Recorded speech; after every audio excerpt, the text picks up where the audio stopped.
Entre eux et nous, saison 1. La solidarité entre les générations. En partenariat avec la Mutuelle Générale. 3e épisode. Tous les âges sous un même toit.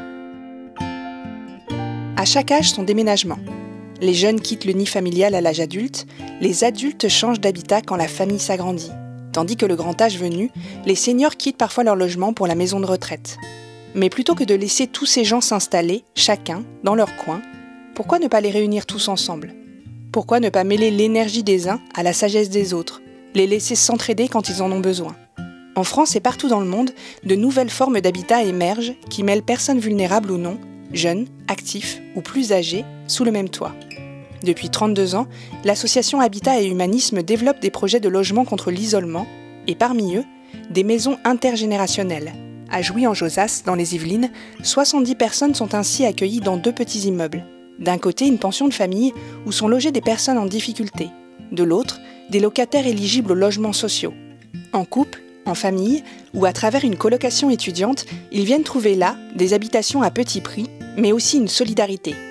En cet après-midi de rentrée, dans le salon commun de la maison de Jouy-en-Josas, les résidents prennent le café. Avec un salarié de l'association, ils discutent des nouveaux projets pour l'année à venir.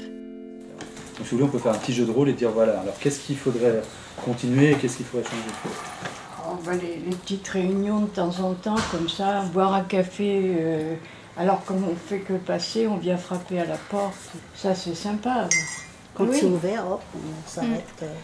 Je m'appelle Manuel Portet, je suis directeur adjoint chez Habitat Humanisme Île-de-France et plus particulièrement en charge des résidences sociales, dont cette maison intergénérationnelle qui se trouve à Jouy-en-Josas. Ce qu'on souhaitait, c'était pouvoir permettre de répondre à des besoins multiples, à la fois pour des personnes en grande difficulté sociale et à la fois pour des gens qui sont autonomes mais qui ont des revenus qui leur permettent plus difficilement de pouvoir avoir un logement, on va dire, classique ou d'être propriétaire.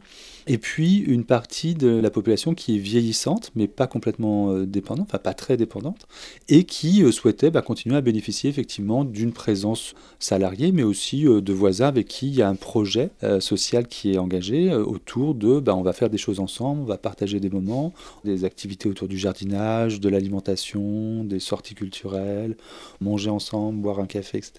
Manger et boire, c'est vraiment ce qui, à mon avis, est quand même le cœur de ce qui facilite le lien social aujourd'hui dans cette maison. Il est bon le jardin. Il est super, je suis encore manger des framboises, là, elles sont bonnes. Et même les pommes, je me dis fin de semaine, partir avec des cagettes et aller les récupérer parce qu'elles vont tomber. Moi j'en ai pris une ou deux. Elles sont bonnes. Elles sont bonnes et elles vont tomber là, elles sont presque toutes mûres. Ouais. Faire la compote. Je m'appelle Sonia, j'ai 65 ans. Je suis à la retraite depuis 5 ans. Et il y a 1 an aujourd'hui que je suis là. Vu les moyens à la retraite qu'on a eu, donc on voulait un plus petit appartement. On m'a proposé un appartement ici, je suis venue visiter.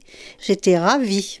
Quand on est arrivé, comme ils étaient assis tous là, ils m'ont aidé même à monter les cartons dans l'appartement. Une solidarité, j'ai jamais vu ça. Et on a fait connaissance comme ça et on est resté comme si j'avais ma petite famille en face. Mon mari, il est cuisinier. Alors lui, il emmène les jeunes chez Lidl. Il va faire les courses. Voilà, on leur rend service et eux, ils nous rendent service aussi.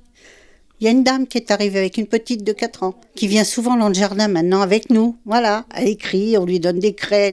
Elle est là, quoi. Et puis les jeunes, ils tiennent la porte, ils font le code. Bonjour, ça va, vous avez passé une bonne journée. Je leur ai amené un petit cadeau, ils sont contents de vacances. Des magnettes de Croatie. Ils sont sympas. Et puis, je les écoute. Et puis, j'ai pas à les juger. Ça les rassure. Quand on marche, on parle, on chante. Dans la rue, on chante et on s'ennuie pas. C'est vrai que c'est bien. Moi, je suis contente. Mon mari m'a dit, pour rien au monde, je partirai. Oui, ça serait bien de reprendre les activités que vous avez eues l'année dernière. Par exemple, la musique, le chant, etc. Ouais. Et je pense l'écriture aussi. Vous, ce que vous aimez bien, c'est chanter puis jouer au piano, je crois. J'aime bien chanter, j'aime bien jouer du piano. Je m'appelle Isis, j'ai 24 ans. Alors, je suis arrivée en mars 2021 parce que j'étais dans une clinique de soins et études à Sceaux jusqu'à 2017. Après, je revivais chez ma mère. Et après, pour prendre mon indépendance, on a décidé ensemble de trouver un lieu où on peut avoir une vie privée et en même temps avoir cet espace de convivialité. On peut avoir des échanges, on n'est pas seul. Quand quelqu'un est en difficulté, ce qui m'est déjà arrivé, on s'aide mutuellement et ça, je trouve ça très important. Et c'est aussi pour ça que je suis venue ici. Ce qui s'est passé, c'est que j'ai eu une crise de panique. Effectivement, on m'entendait depuis l'appartement et tout le monde s'est mobilisé. C'est une expérience qui m'a beaucoup frappée parce qu'effectivement, je ne suis pas habituée quand je suis dans cette situation que je suis obligée de me débrouiller toute seule. Et là, au contraire, j'ai trouvé qu'il y avait un élan de solidarité dans cette situation et j'ai trouvé ça très enrichissant.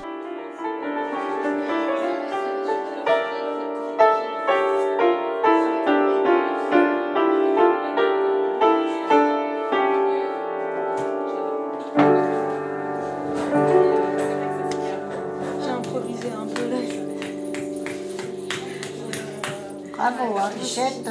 Ah, j'ai oublié un truc, je sais plus si je sais le faire. Le fait que ce soit une maison intergénérationnelle, qu'est-ce que ça vous apporte en fait? Je trouve que c'est assez rassurant.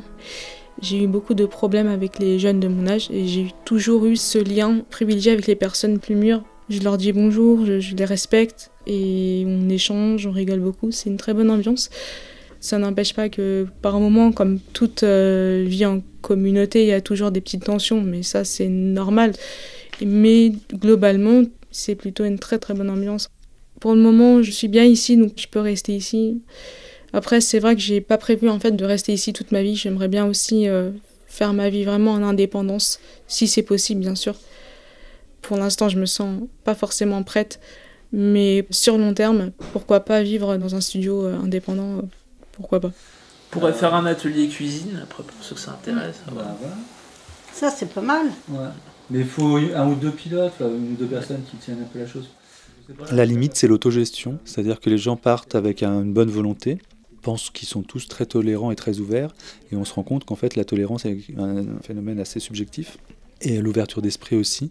Et donc la notion de bruit, par exemple, jusqu'à quelle heure on peut faire du bruit, la question d'inviter des voisins ou pas, etc. On est sur des problématiques de logement classiques, c'est-à-dire mes voisins font trop de bruit, ils mettent la musique fort, les jeunes invitent des copains parce qu'ils ont fêté leur examen, mais moi je bosse le lendemain matin, voilà. Donc il y a ça. Et puis après on observe aussi que sans un soutien, ou je dirais sans que ce soit un tout petit peu porté quand même par l'association, c'est plus difficile d'enclencher des démarches de solidarité, d'activités partagées. La plupart des locataires ont quand même besoin qu'il y ait quelqu'un qui soit à l'initiative. Et ensuite, ça s'accroche. Et puis, on peut avoir des gens qui sont volontaires, moteurs, etc. Déjà, si vous venez manger avec nous, c'est sympa. Ouais. En plus, j'ai été souvent invitée, j'ai jamais refusé de descendre. Ouais. Mais je suis plus souvent sur ma chaise que... Oui, bien sûr. C'est ça. Ah c'est le privilège de l'âge. C'est pas grave, ça. Si on est obligé de trimer à 80 ans. Je voudrais bien avoir 10 ans demain parce que je participerai davantage et au jardin et tout ça. Et petit à petit, j'ai ralenti. Je cours moins vite. Normal, hein. Alors, je m'appelle Léone. Je vais sur mes 91 ans, puisque je les ai presque. Je suis arrivée en 2017, février. Je cherchais à me rapprocher du centre-ville. Et puis un jour, il y a un projet qui s'est mis. Je ne savais pas trop exactement ce que c'était, la maison intergénération. Mais je me suis dit, après tout, au moins j'aurai du monde. Et je me suis trouvée comme chez moi en un rien de temps. Je suis côté rue, au-dessus de la Bièvre. Je vois les oiseaux. Mon héron qui vient se percher là pendant un quart d'heure. Je descends quand je veux, je descends quand il y a du monde en bas, je me mélange avec les autres.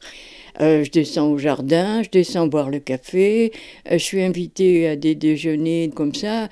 J'ai l'impression d'avoir mes petits-enfants avec moi parce qu'ils sont un peu les mêmes réactions. Alors je me sens bien, je me sens chez moi, je me sens entourée. On n'a pas besoin de demander, on vient devant de vous, C'est ça les jeunes par rapport aux personnes âgées. Je suis un peu la grand-mère.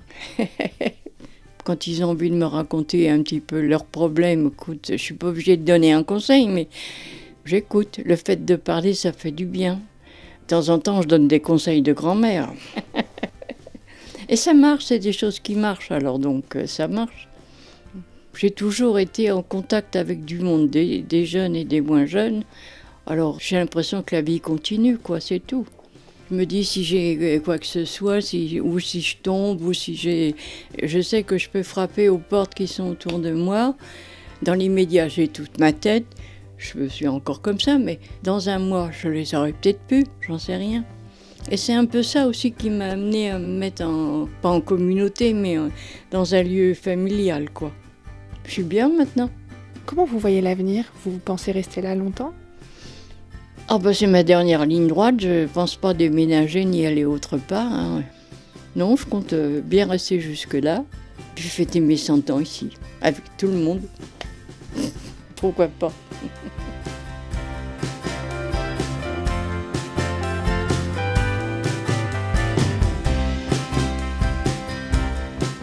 Anne Laby est sociologue à l'Université d'Orléans.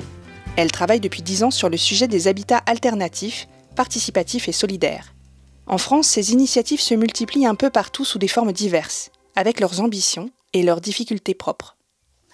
En gros, en France, aujourd'hui, on estime qu'on a 2 formes d'habitat alternatives. D'une part, l'habitat participatif et d'autre part, l'habitat inclusif.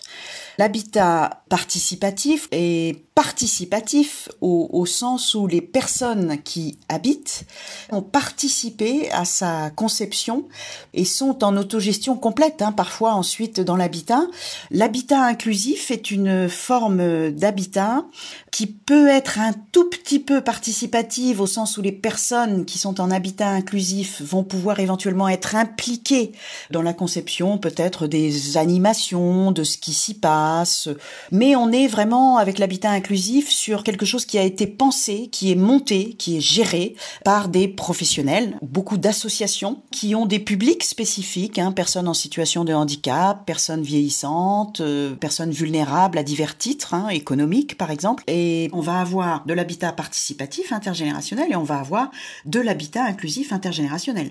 Mais c'est quoi l'objectif de ces modèles d'habitat ? C'est que, effectivement, les générations s'entraident, se rendent des services, les plus âgés rendant aux plus jeunes des services du type garde d'enfants, et inversement, les plus jeunes rendent des services aux plus âgés, aller faire des courses si la personne a un problème de mobilité.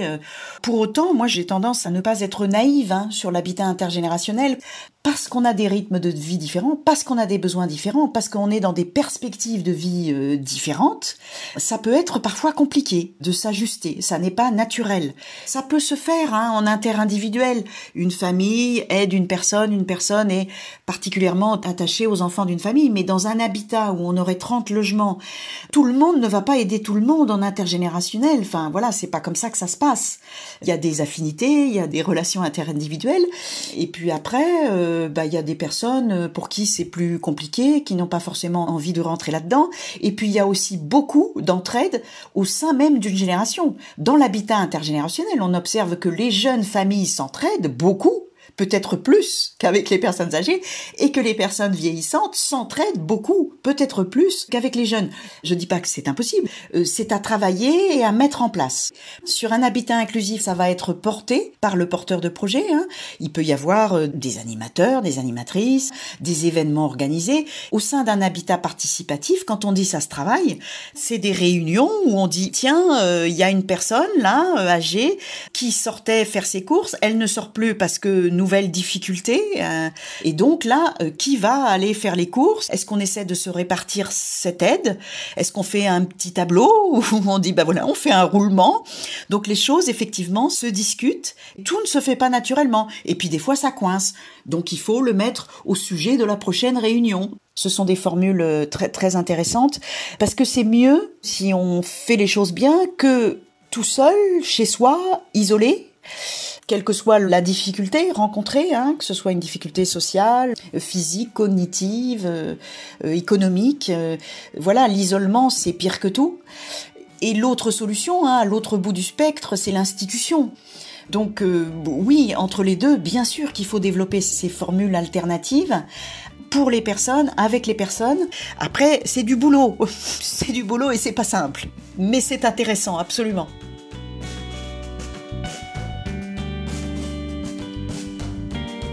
Entre eux et nous, saison 1, la solidarité entre les générations, en partenariat avec la Mutuelle Générale.